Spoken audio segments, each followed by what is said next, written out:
Berarti di zaman seperti ini keadaannya yang Rasulullah perintahkan kepada kita apa? Sibukkan menuntut ilmu. Ilmu, akhi. Ilmu. Karena memang ilmu itu keselamatan, akhi. Karena dengan ilmu kita bisa mengetahui ini hak, ini batil. Dengan ilmu kita bisa mengetahui ini jalan kebenaran atau ini jalan kebatilan. Makanya salaf terdahulu mengatakan ulama mengetahui fitnah sebelum terjadinya. Sementara juhala baru tahu fitnah setelah terjadinya. Setelah fitnah lewat baru orang jahil itu tahu bahwa itu fitnah. Tapi ulama dengan keilmuannya dia faham bahwa itu fitnah, maka ia lari.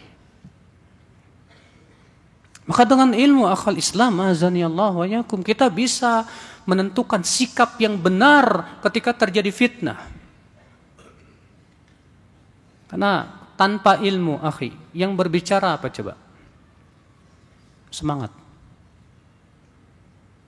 Ketika kita panas, kita merasa kesal dengan berita-berita yang disebar, umat Islam ya dizolimi dan yang lainnya, kita kemudian berbicara dengan semangat saja.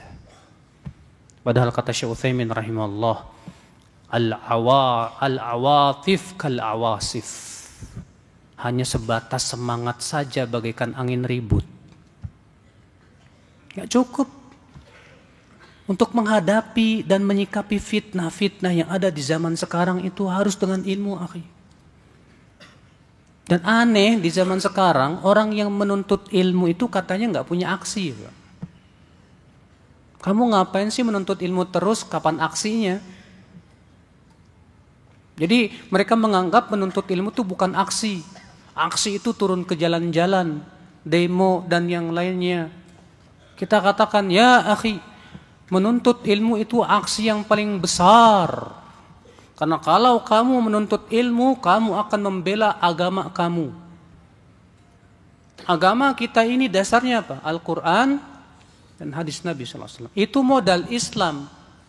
Nah sekarang kalau antum menganggap bahwa aksi itu hanya sebatas turun ke jalan-jalan, sementara orang berbicara tentang din seenaknya, pakai akal pikiran, pakai hawa nafsu, sebetulnya mereka seperti inilah yang akan menghancurkan Islam, ya.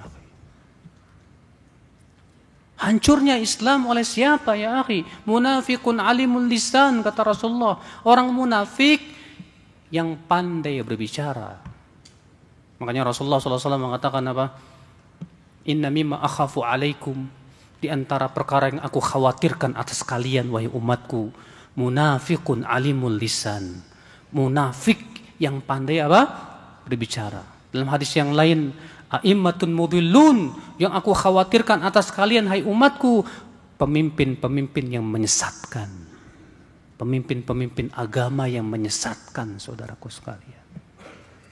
Mungkin kalau ada orang kafir menjelek-jelekan Islam, semua orang Islam pasti akan marah. Tapi kalau ada orang yang pakai sorban, pakai gamis, bahasa Arabnya fasih, lalu ia berbicara tentang agama seenaknya, Pak. Hanya sebatas dengan ra'yu dan pendapatnya, Pak. Dia putar balikan penafsiran Al-Quran sesuai dengan hawa nafsunya, Pak. Banyak orang diam 1000 bahasa. Kenapa? Karena yang berbicara ini pakai sorban, Pak.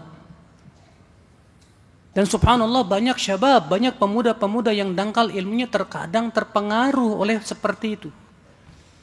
Karena kepandaian dia di dalam berbahasa Arab, kepandaian dia dalam membawakan Al-Quran dan hadis, tapi kemudian ditafsirkan dengan ra'yunya sendiri.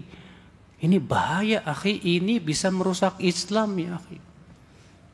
Makanya Rasulullah SAW ketika mensifati kaum Khawarij, apa kata Rasulullah? Yaqra'una al-Quran la yujawizu taraqiyahum.